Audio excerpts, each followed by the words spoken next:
First of all, I think they can learn from each other, and it's not so much one learning from the other, but it's how they need to relate together in new ways.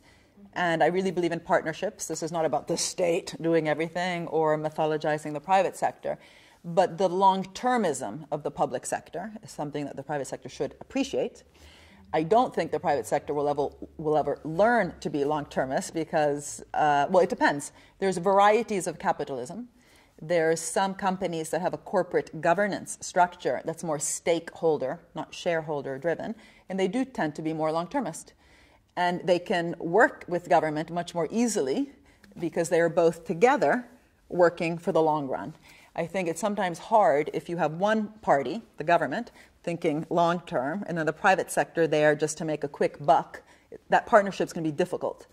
So I do think there's lots to learn from the Scandinavian countries as well as from Germany.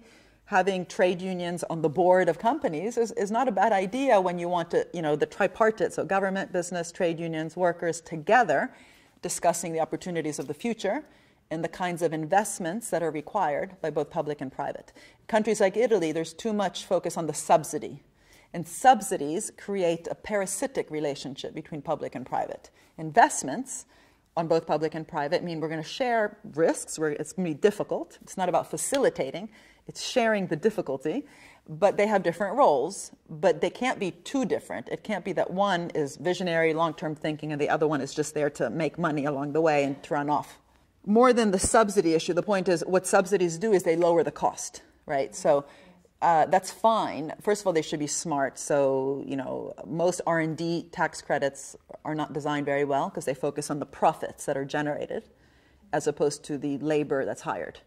So already there, some tax incentives can be structured in a much better way. So creating the reduction in cost for the labor that's hired to do the research rather than a reduction in tax for the profits generated from the research. We know that creates much more additionality, which means making firms invest in R&D that they wouldn't have anyway.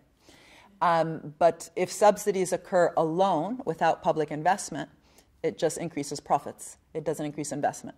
And the point of policymakers is not to increase profits, it's to increase investment, private investment.